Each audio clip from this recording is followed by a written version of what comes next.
Hey, thank you for watching this video today. So it's New Year's 2023, and I've decided that after 5 years that I want to start training for a marathon. So the Oklahoma City Memorial Marathon will be coming up at the end of April, which gives me about 17 weeks to begin to train. So today was my first week, or first day, if you will, of this training program. Back 5 years ago, I did not make it. I tried, I failed. After about 22 miles, my body shut down. Not enough electrolytes in me, and so I wasn't able to make it. I wasn't able to finish, and my body just wouldn't let me finish. So really, I think the reason it's taken so long for me to attempt this again and start training was I think I just really dreaded the training process. But over the last month or so, I've been looking at some different training programs and some different things to do physically to prepare. I believe 5 years ago, mentally, I was ready, but my body wasn't. And my body shut down, and your body is the boss. It's going to tell you what it can and cannot do. So this time I'm looking forward to it. I'm excited about the training process that's going to take place in the next 17 weeks, and I wanted to video these, and maybe if you want, you can follow along as I do this process and as I do the training and prepare for this marathon. And if you want to follow it, subscribe to this channel and watch this journey.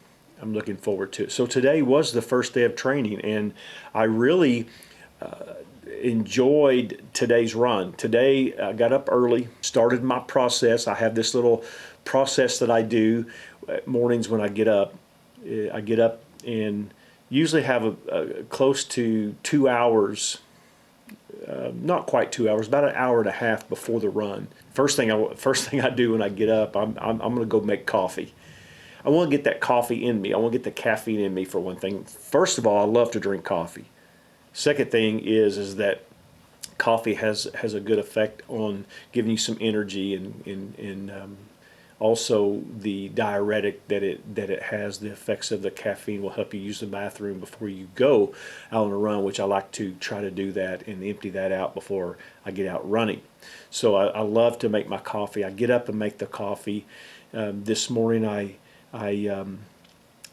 got all my supplements ready and begin to mix those, and I am trying out a new supplement company. I'm really looking forward to these supplements. This is one of the things that I believe that really does help, and I think this is something I was lacking 5 years ago in the marathon, was I did not stay up, especially with my electrolytes. I did not have in fact, the doctor, I had to get some fluids, and that's one thing the doctor said. I just did not keep up with it. Water alone is not enough. You can't just drink water and make that work for you. Your body needs those electrolytes, especially sodium, and that's one thing that I did not get back in my system, and I learned my lesson for this next marathon. It takes a lot of sodium to get that blood volume that you need in your body. And so today, as I begin to mix this new supplement that I found here a couple weeks ago, maybe 3 weeks ago, as I begin to watch Nick Bear, and this guy's a beast. He is a hybrid athlete, what he calls hybrid athlete, that cross trains strength training and running. Some may not believe that you can gain muscle and gain all of that while you're running because of the massive amounts of calories that you're expending. But he makes it work, and his product is amazing. The first product that I took this morning was the G1M, which has a mixture of several things that will prepare your body for running and high intense training. And it begins with If you use one scoop, it's got 350 milligrams of sodium, which is very important that we get the sodium back in your system, or initially in your system, concentrated up and get ready for the sweating, the getting rid of all of that out of your system. But it concentrates it up, and then you can maintain it as you run. There's 20 total carbs, which gives you that energy that you need, and then there is no sugar in this product, which I love. I love that there's no sugar. It has calcium, potassium, magnesium, and vitamin B6, which 2 scoops this morning, first thing, 90 minutes, 80 to 90 minutes before the run. And then during the run, I also had 2 scoops, which gave it 700 milligrams of sodium, and then at least 40 grams of carbs. So this was, I believe, is going to be a great product. It tasted really well. It's very mild. And so it wasn't real strong like some of the sports drinks, real sugary, and just sticky. You know, you may if you're a runner, you know what I mean. When you drink these, they're real sticky in your mouth. This was very mild. It was a great product to drink while I was running. And also after the run, this morning I just ran 3 miles, just an easy 3 mile. This is what I want to do this week, is just easy runs. All week. I may run a long one this weekend, maybe 6 to 7 miles, but mostly an easy run. And so very, very good run out there this morning. It was humid, but it was about 60 degrees. And right here in Oklahoma, this time of year, it's usually cold. It's January the 2nd, so it's usually pretty cold, but this morning it was very humid, but in the 60s. So it was a really great run. I ran the dark, so it wasn't light yet, and so I had my safety vest on as I was running. But when I finished my run, I did some strength training on the upper body this morning. And another product that I used during the lift, during my strength training, is called IntraFlight. IntraFlight has 180 milligrams of sodium. And I just used 1 scoop on this. So I had a little bit of sodium, but also it has the branched chain aminos. So this is I believe, a very good product. I drank it during my workout and while I was working out. So I kept my body concentrated with that. Another thing that I love to do at mornings, I love to give myself plenty of time, and I love to stretch my calves. I love to do a little bit of a workout on my ankles and my calves. At 58 years old, I want to make sure that I keep my body healthy. I don't want to do anything that will injure and slow me down from the training process. So that's why the strength training, this hybrid athlete training, that I believe that is going to be it's going to give me a good body core. It's going to strengthen my upper body, but also strengthen my lower body, where I'm not going to work out real hard on the legs a day before a longer run. So when I work my legs out, the next day will be a shorter run and a less intense run, to just kind of keep my body at 58. And some of you know this, that you roll out of bed, it's a little rough sometimes, but I just want to keep my body healthy. On these slower runs, I want my body to tell me how slow to run. I'm not necessarily going off of a time.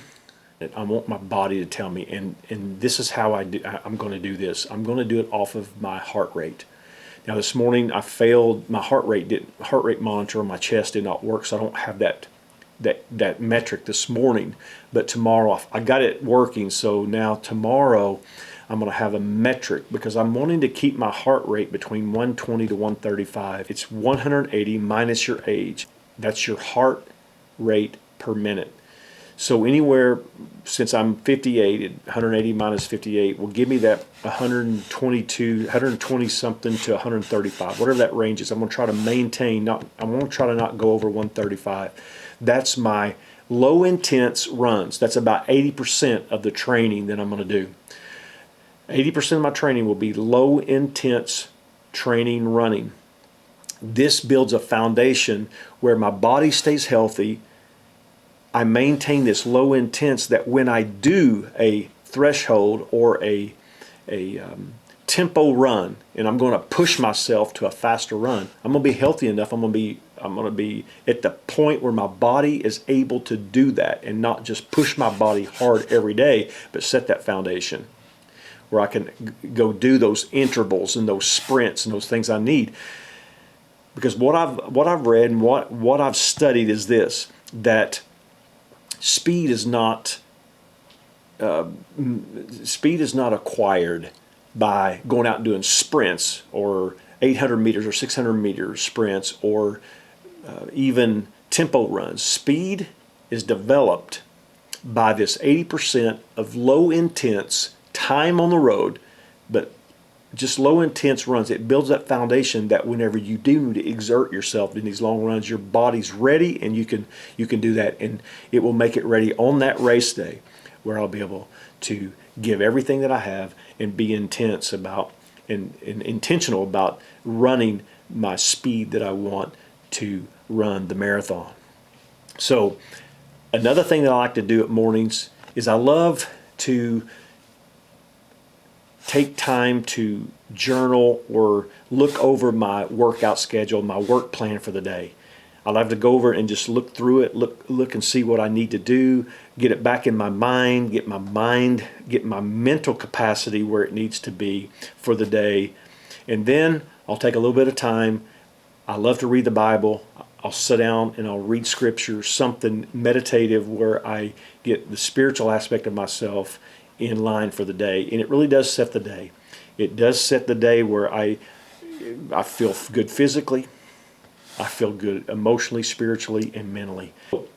Again, I'm preparing. Hopefully you'll follow this journey, but if you want to follow me as we go through this, I'll be eating certain things. We'll be looking at some of that and just different ways of training, different exercises to help run. Maybe you're wanting to run a race. Maybe you want to run. Maybe you've run a 5K, but you want to run something a little bit longer, and so you're preparing for that. Maybe this will help you in some way, and hopefully it will do that. And just stay with me through this process, and we'll have some fun and enjoy the workout. And when race day comes, my body will be ready mentally, and I'll also be ready physically. So join me through this journey, and I'll see you on the next video.